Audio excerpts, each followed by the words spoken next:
एक बार पुनः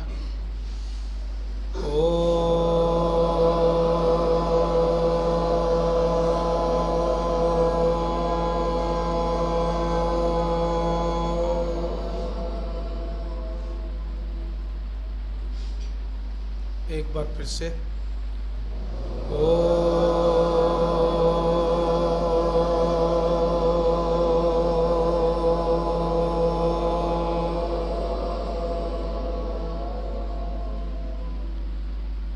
अग्न आया हि वीतये कृणानो हव्यदातये निहोता सत्सिवर्षे। सबकी आवाज आनी चाहिए। सब मेरे साथ मेरे पीछे पीछे बोलेंगे। आंखें बंद, पीठ सीधी, हाथ जुड़े हुए। मैं तो तेरी शरण में आना ही चाहता हूँ। मैं तो तेरी शरण में आना ही चाहता हूँ। दूरी जो तुझ में मुझ में मिटाना ही चाहता हूँ। दूरी जो तुझ में मुझ में मिटाना ही चाहता हूँ। मैं तो तेरी शरण में आना ही चाहता हूँ। तेरी शरण में जो सुख दुनिया में कहाँ मिलेगा। तेरी शरण में जो सुख दुनिया में कहाँ मिलेगा। दुनिया के बंधनों को छुड़ाना ही चाहता हूँ। दुनिया के बंधनों को छुड़ाना ही चाहता। मैं तो तेरी शरण में आना ही चाहता हूँ। चारों तरफ अंधेरा जीवन में घिर भी जाए। चारों तरफ अंधेरा जीवन में घिर भी जाए। तेरा सहारा प्रभु जी पाना ही चाहता हूँ। तेरा सहारा प्रभु जी पाना ही चाहता हूँ। मैं तो तेरी शरण में आना ही चाहता हूँ। सूरज व चांद तारे महिमा तेरी बताए। सूरज व चांद तारे महिमा तेरी बताए। महिमा तेरी सभी को बताना ही चाहता हूँ। महिमा तेरी सभी को बताना ही चाहता। मैं तो तेरी शरण में आना ही चाहता।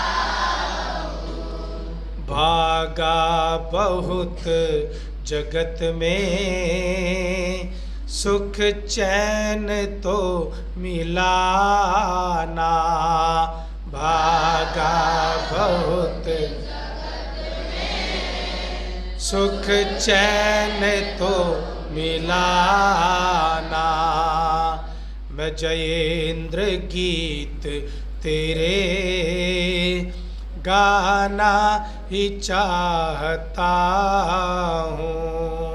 मैं जयेंद्र गीत तेरे गाना ही चाहता हूँ। मैं तो तेरी शरण में आना ही चाहता हूँ।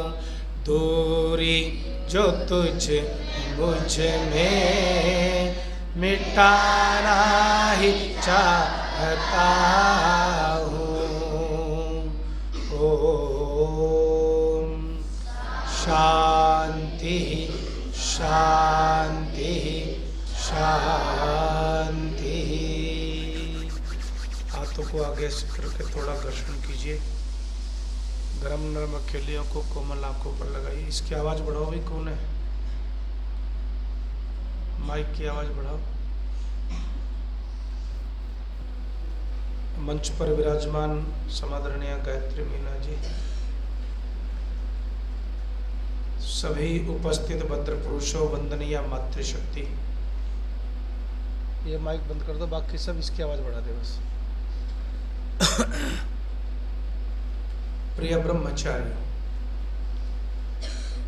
बहुत सुंदर इस पवित्र वेला में इस सत्संग भवन में आप सब बैठे हैं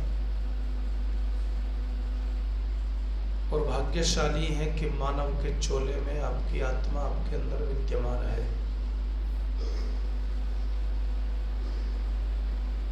यूं तो मानव शरीर को सबसे अद्भुत रचना परमात्मा की माना जाता है, बहुत सुंदर माना जाता है, अद्भुत माना जाता है और बहुत उपयोगी माना जाता है। इस मानव शरीर में सबसे ज़्यादा उपयोगी है आपकी बुद्धि। उस बुद्धि के नियंत्रण में समस्त शरीर रहता है या रहना चाहिए। लेकिन जब व्यक्ति बुद्धि का ही प्रयोग करना बंद कर दे तो भ्रम में और भ्रांतियों में और अंधविश्वास में और पाखंड में धीरे धीरे फंसता हुआ चला जाता है। व्यक्ति को ये समझाया गया वेदों में, उपनिषदों में, दर्शनों में, गीता में, शास्त्रों में, महाभारत में कि तुझे कर्म करने हैं।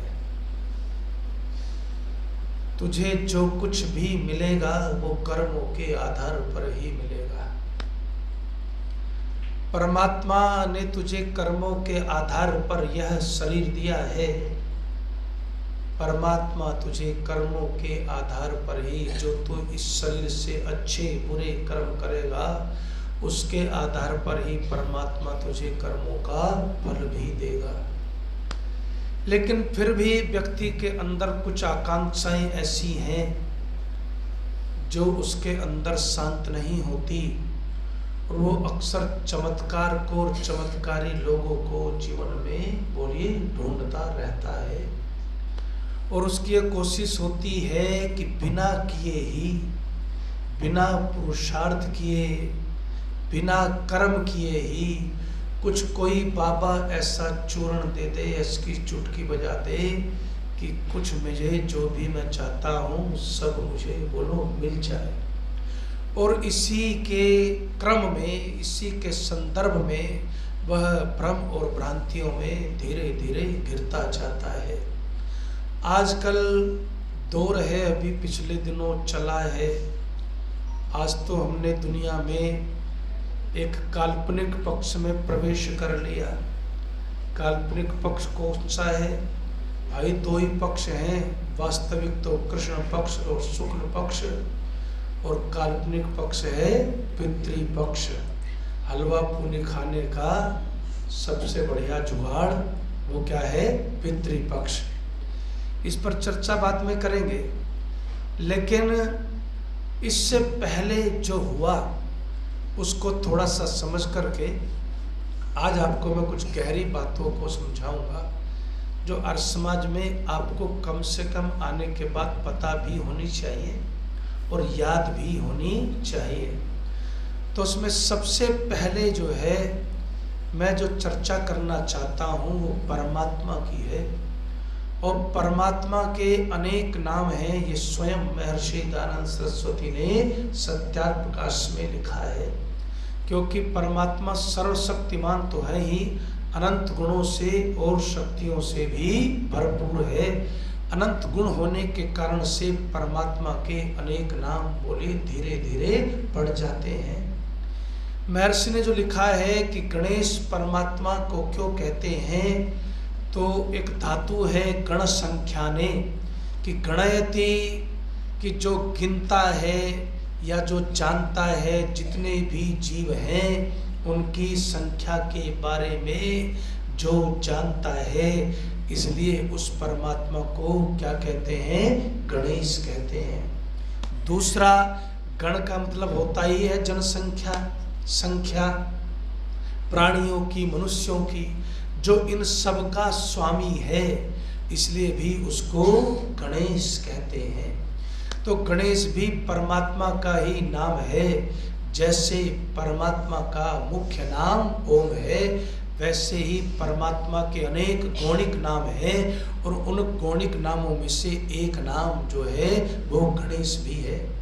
लेकिन हम सब ने आजकल की आधुनिक इस परंपरा में, जिसको हम आजकल बड़ा शोर मचाते हैं कि सनातन परंपरा है, सनातन ये है, सनातन वो है, अरे कम से कम अगर आप सनातन पर गर्व करना चाहते हैं तो फिर सनातन को ही ठीक से समझ लीजिए साहब। सनातन का मतलब होता है जो हमेशा से था, है और बोलो रहेगा।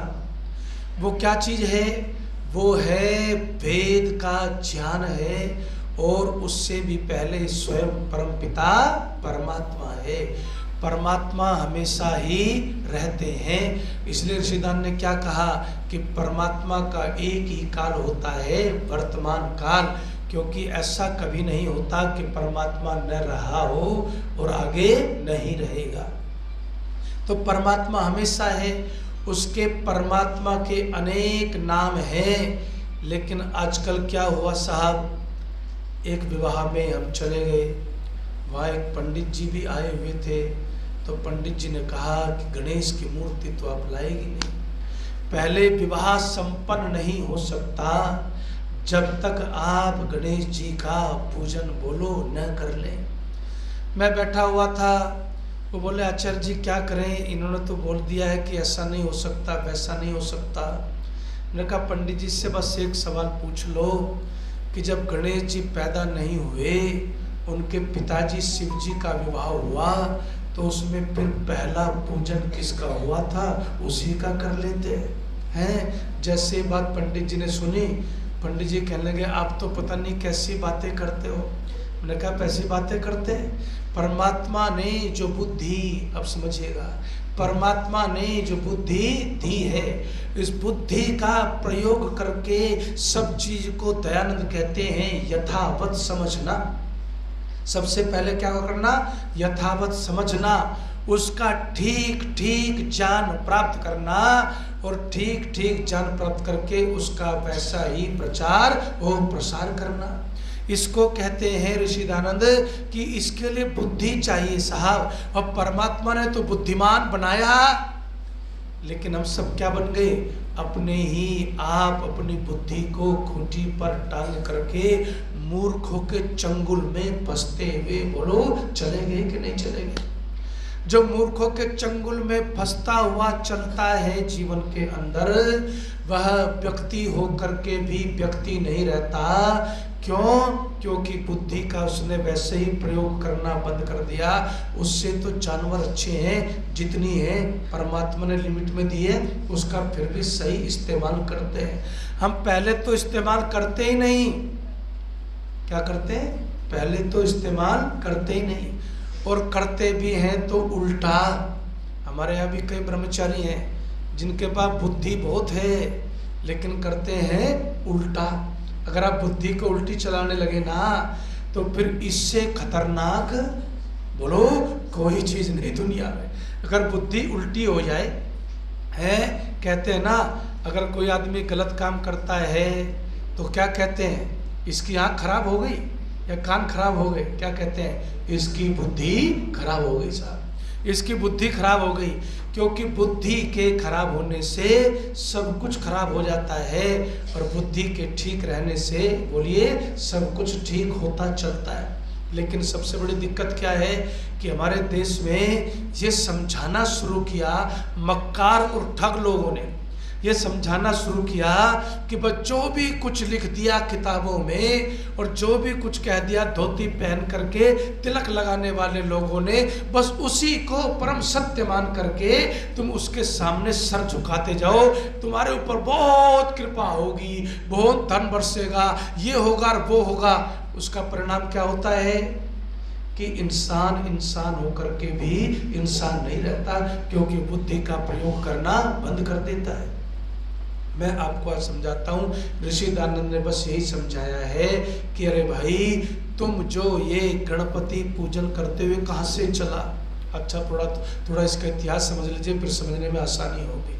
कार्तिकेय के पास मिलने के लिए गणेश जी महाराष्ट्र में गए, ऐसी किंवदंतियाँ हैं, कहानियाँ हैं, जो भी आप समझ रहे हैं। तो महाराष्ट्र में गए, 7 दिन गणेश जी महाराज अपने भाई कार्तिकेय के पास महाराष्ट्र में रुके। अच्छा मुझे एक बात बताओ, आप सब लोग समझदार पढ़े लिखे लोग बैठे हो, तभी तो दयानंद कहते हैं कि पढ़ना लिखना, आर्ष ग्रंथों का पढ़ना, उनको जानना, वेद का पढ़ना, बुद्धि से चिंतन करना, श्रवण मनन निधिध्यासन। वो कहते जो सुना है ना, सुन के क्या हो जाएगा अगर तुम खुद अपना दिमाग उस पर नहीं लगाओगे, उस पर चिंतन नहीं करोगे, उस पर मनन नहीं करोगे, और फिर कहते आचरण नहीं करोगे, तो फिर कुछ खास बदलने वाला नहीं है, फिर कुछ खास बदलने वाला नहीं है। तो इसलिए जीवन में मैं आपको जो समझा रहा हूँ उस बात को बड़े ध्यान से आपको सुनना है, समझना है। कार्तिकेय के पास मिलने चले गए, भाई की याद आ रही थी, जाना चाहिए। हम तो रोज समझाते हैं लोगों को कि इस दुनिया में जितना कर सकते हो ईर्ष्या की जगह प्रेम को उतार लो, जितना कर सकते हो क्रोध की जगह अहिंसा को उतार लो, जितना कर सकते हो लोभ की जगह परोपकार को उतार लो। फिर देखो जिंदगी तुम्हारी कितनी खूबसूरत बनती है, जिंदगी कितने कमाल की होती है, और बुद्धि भी कैसे अद्भुत होती चली जाती है। लेकिन हम तो खैर जहाँ उलझे रहते हैं उसको छोड़िए। तो प्रेम था, भाई के प्रेम के वशीभूत होकर के गणेश जी पहुंचे तो महाराष्ट्र में मुलाकात हुई, और जब मुलाकात हुई तो 7 दिन दोनों भाई रात दिन बोलो साथ रहे, और साथ रहने के बाद 7 दिन बाद गणेश जी कहते हैं कि अब जो है मैं चलता हूँ। अच्छा एक बात बताओ, आपके घर कोई मेहमान आएगा तो आप उससे क्या कहोगे चलते समय कि दोबारा आना, या ये कहोगे फिर कभी मत आना जी? अरे बोलो क्या कहोगे? फिर आना जी। एक ये शिष्टाचार है फिर आना, कि आप जो है जा तो रहे हैं लेकिन फिर आना।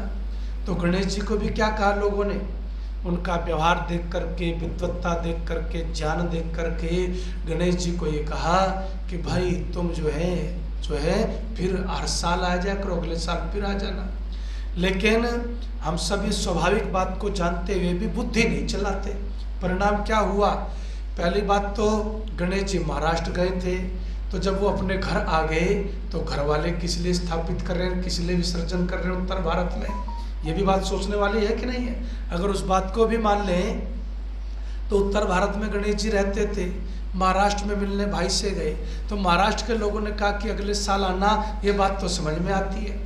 लेकिन यहाँ के लोग क्यों फिर कहते हैं कि तुम जो है अगले साल फिर आना? अपने घर से बाहर निकाल दोगे क्या कि जाओ घर से बाहर और फिर अगले साल आना? ये कौन सा तुक हुआ?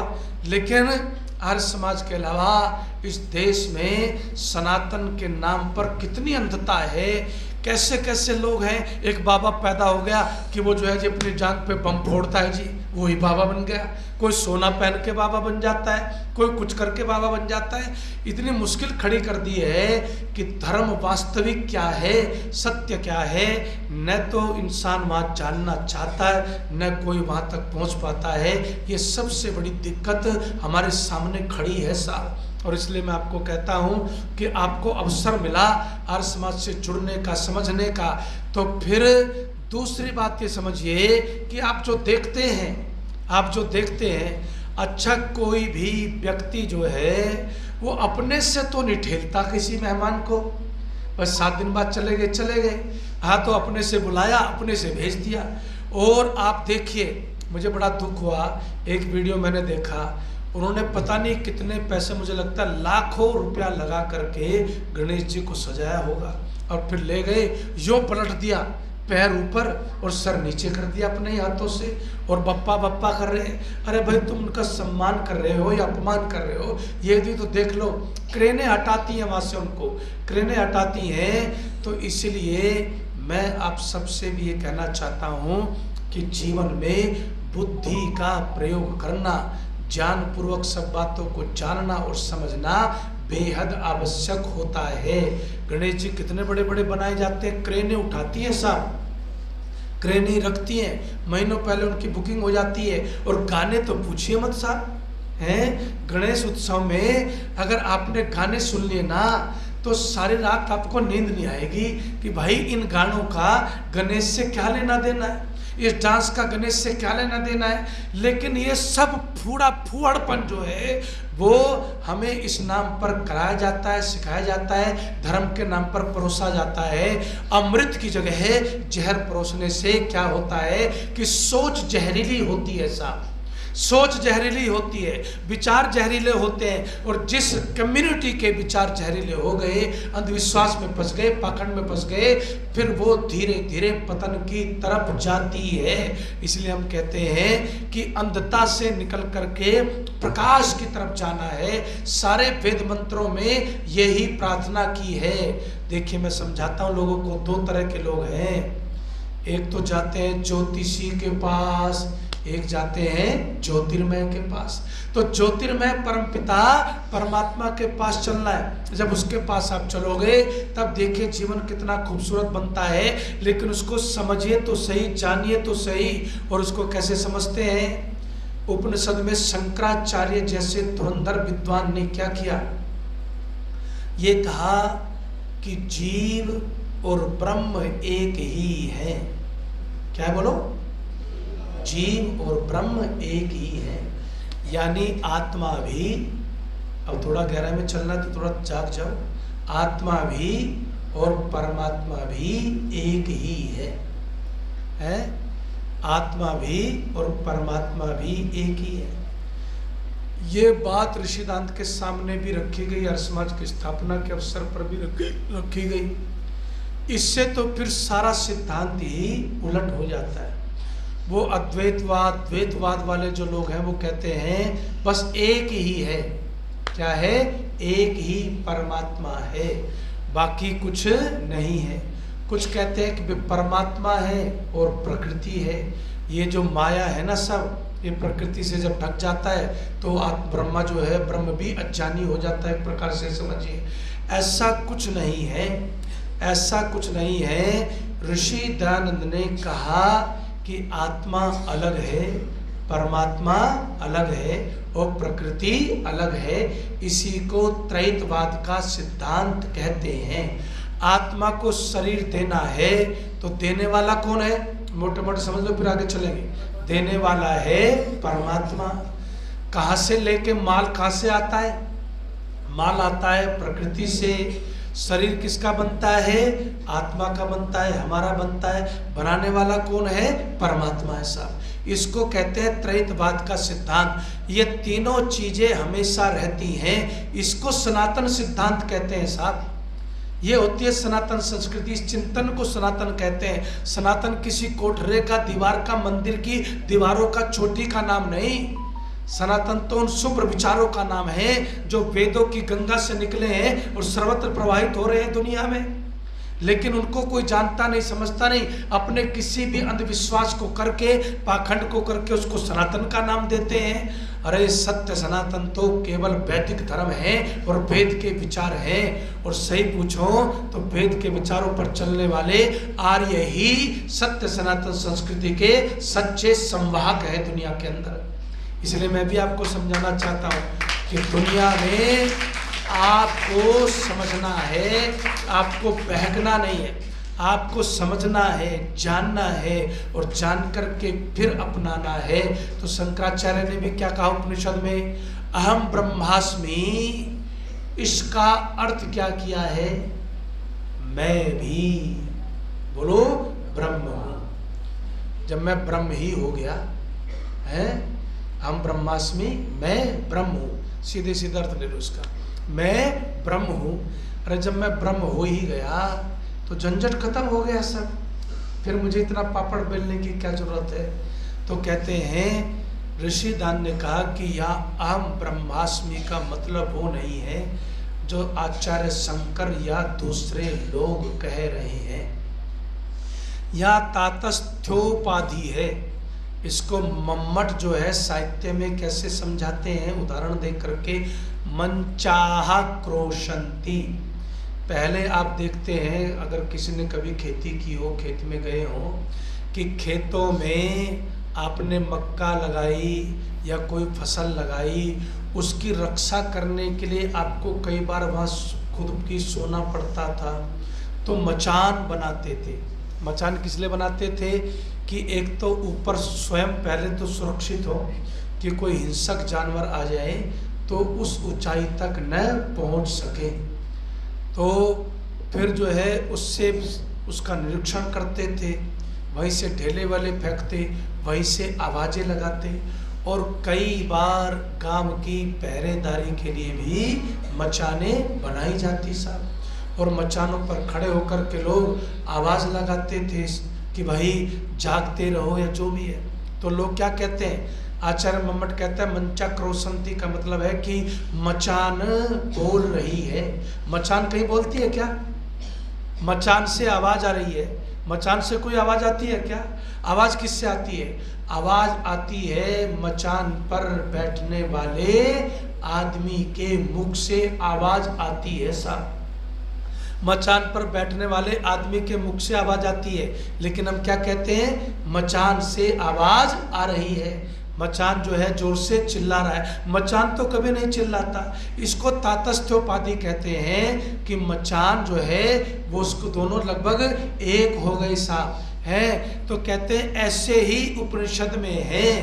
उपनिषद में ऋषि क्या कहना चाहता है कि मैं ब्रह्म नहीं हूँ। जैसे मचान पर चढ़ा हुआ व्यक्ति मचान नहीं है, बल्कि मचान पर जो है मचानस्थ है। क्या है? मचानस्थ का मतलब होता है कि मचान पर बैठा हुआ है। ऐसे ही ऋषिदान ने क्या लिखा, कितना सुंदर इसको सरल शब्दों में समझा दिया कि अहम ब्रह्मास्मि का मतलब ये नहीं कि मैं ब्रह्म हूँ। अहम ब्रह्मास्मि का मतलब है कि मैं ब्रह्मस्थ हूँ। क्या मतलब है बोलो? मैं ब्रह्मस्थ हूँ। ब्रह्मस्थ हूँ और ब्रह्म हूँ में कितना अंतर हो गया? मचान हूँ और मचानस्थ हूँ में अंतर है कि नहीं है? लेकिन ऐसा अलंकार की भाषा में बोला जाता है कि भाई मंचाहा क्रोशंती। अलंकार की भाषा को भी समझने के लिए क्या चाहिए? बुद्धि चाहिए। इसलिए सिद्धांत ने क्या कहा कि शास्त्रों को ठीक ठीक समझने की कोशिश करो। और वो ठीक, अगर कहीं उपनिषदों में भ्रांति हो गई, आपको दर्शनों में भ्रांति हो गई, आपको किसी और शास्त्र में भ्रांति हो गई, तो उस भ्रांति को कैसे दूर करोगे जी? उस भ्रांति को दूर करोगे वेद के आधार पर। इसलिए सिद्धांत ने क्या कहा, बाकी सब परतः प्रमाण है। परतः प्रमाण यानी बाद में ये वेद क्या है, स्वतः प्रमाण है। परतः प्रमाण वो होता है कि जिसकी प्रमाण की पुष्टि के लिए किसी और का प्रमाण देने पड़े, लेकिन वेद के प्रमाण की पुष्टि के लिए किसी और प्रमाण की आवश्यकता नहीं पड़ती, क्योंकि वेद ईश्वर की वाणी है। इसलिए मैं कहता हूं वेद ही सत्य सनातन धर्म है, वैदिक धर्म ही सत्य सनातन धर्म है साहब। इसलिए इसको समझना और इसके अनुकूल चलना ही सर्वोत्तम है, सबसे जरूरी है। और फिर मैं आपको समझाऊं, फिर एक और वाक्य है तत्वमसि। इसका मतलब क्या किया? इसका मतलब क्या कि जो वह है तो भी वो ही है, जो वह है तो भी वो ही है। अब ऋषिदान ने इसका क्या कहे, तत्वमसि। इसका अर्थ ऋषिदानंद जो है समझाते हैं कि तू उस अंतर्यामी से जो सब जगह है, बोलो व्याप्त है। अंतर्यामी का मतलब ही क्या होता है? जो सब जगह व्याप्त है, हमारे अंदर भी बाहर भी, ऊपर नीचे दाएं बाएं, सर्वत्र जो परमात्मा है, तू भी उस परमात्मा से युक्त है, यानी जुड़ा हुआ है। उसकी कृपा से, उसकी बनाई दुनिया से बाहर कहीं जा सकते हैं क्या हम दुनिया में? उसके बनाई दुनिया से बाहर हमारी कोई क्षमता नहीं है। उसी की कृपा से जन्म मिलता है, उसी की कृपा से भोग मिलता है, उसी की कृपा से अगला मिलता है, उसी की कृपा से तो सब कुछ मिल रहा है। तो कहते हैं तू भी उस परमात्मा से युक्त है या हो भी जा। अगर भटक रहा है तो उससे युक्त हो जा। फिर क्या कहते हैं उपनिषद का एक और वाक्य है, इसको समझने में भी बड़ी गड़बड़ होती है साहब। अयम आत्मा ब्रह्म, संस्कृत के शब्दों के हिसाब से आप इनका अर्थ करने लगे, लेकिन दयानंद ने क्या समझाया कि जब आप किसी ग्रंथ को पढ़ो तो उसके पूरे सिद्धांतों को सामने रखो और सामने रख करके फिर उसमें छिपे अलंकार को पहचानो, उसमें छिपी हुई उसकी विधा को पहचानो भाषा की, और फिर जाकर के तुम जो है उसका अर्थ समझो भी, करो भी, आगे बढ़ाओ भी। लेकिन हम क्या कर लेते हैं, कभी कभी केवल शाब्दिक अर्थ उठा लेते हैं और पूरे ग्रंथ को ये नहीं समझते कि उपनिषद में हजारों जगह ये बताया है कि परमात्मा का क्या स्वरूप है, कैसा है, जीवात्मा कैसा क्या लक्षण है, सब जगह स्पष्ट बताया है। लेकिन फिर भी हमने बस अपने हिसाब से उसको समझने की कोशिश की। अब इसका अर्थ ऋषिदान क्या करते हैं साहब, अयम आत्मा ब्रह्म का शाब्दिक अर्थ क्या होता है वो समझाता हूँ। यह आत्मा ही ब्रह्म है, ये इसका अर्थ हो गया। तो फिर क्या बात समझ में आई कि हम ही ब्रह्म है, ये समझ लो। तो अयम आत्मा, लेकिन ऋषि ने क्या कहा, ऋषिदान ने कहा कि यह भाषा साधारण व्यक्ति की नहीं है, यह भाषा साधारण व्यक्ति की नहीं है, यह भाषा उस महान योगी की है जो योग के द्वारा, योगाभ्यास के द्वारा धीरे धीरे करके समाधि की स्थिति तक पहुंच गया है। और उस समाधि में बैठ करके जब वह योगी अपना परमात्मा का सानिध्य प्राप्त करता है, अपनी आत्मा में उसकी अनुभूति को प्राप्त करता है, आम भाषा में ईश्वर साक्षात्कार करता है, तब वह कहता है कि जो यह परमात्मा मेरी आत्मा में प्रकाश दे रहा है, मेरी आत्मा में स्थित है, ये ही परमात्मा सारी दुनिया में बोलो विद्यमान है। ये ऋषि ने इसका अर्थ किया साहब। इसलिए मैं समझाना चाहता हूँ कि जो लोग परमात्मा की भक्ति को मनोरंजन का साधन समझते हैं साहब, अच्छा एक बात बताइए, आपने गणपति पूजा करके और वहाँ अश्लील गाने बजवाए, उस पर डांस किया, तो ये मनोरंजन का ही तो साधन मान लिया आपने। हमने सर्वत्र इस देश में सनातन के नाम पर जो इतना सत्य रहा, प्रखर सत्य सूर्य की तरह से चमकता है जो वेद का ज्ञान, अपने स्वार्थों के कारण से उसमें अज्ञान और अंधकार को मिला दिया। या तो मैं बल्कि मैं तो ये कहना चाहूँगा कि ज्ञान का स्थान अज्ञान ने ले लिया साहब। और झूठ से आगे, सत्य से आगे झूठ खड़ा दिखाई पड़ता है। लेकिन कहते हैं ज्ञान तो ज्ञान होता है, सत्य तो सत्य होता है। और वो सबसे भाग्यशाली होता है दुनिया में जो सत्य को जान ले, उसको पहचान ले और उस पर चलने का वो जीवन में प्रयास भी करें। आज मैं संदेश आर्य समाज से पूरी दुनिया को देना चाहता हूँ और ये बताना चाहता हूँ कि भाई आप जो है भक्ति को मनोरंजन का साधन मत बनाइए। आप भक्ति को, परमात्मा को भी आप मनोरंजन का साधन मत बनाइए। आप परमात्मा के नाम पर अपनी दुकान चलाने की, अपनी जेब भरने की कोशिश मत कीजिए।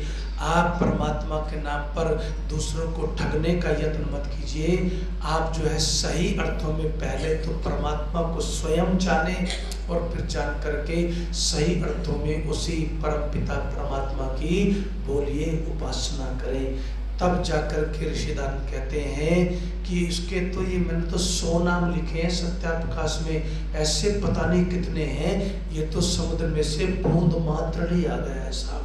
तो ऐसे विराट परमात्मा को इस तरह से करना, कभी उल्टा फेंकना, कभी सीधा करना, कुछ और कल्पनाएं करना, मनोरंजन करना, ये तो नितांत परमात्मा का अपमान है। इसको बंद करके सही अर्थों में जो परमात्मा उसकी उपासना दुनिया करें तो वो सत्य सनातन संस्कृति को समझ सकती है। इन्हीं शब्दों के साथ समय की मर्यादा का ध्यान रखते हुए वाणी को विराम। ओम शांति शांति शांति।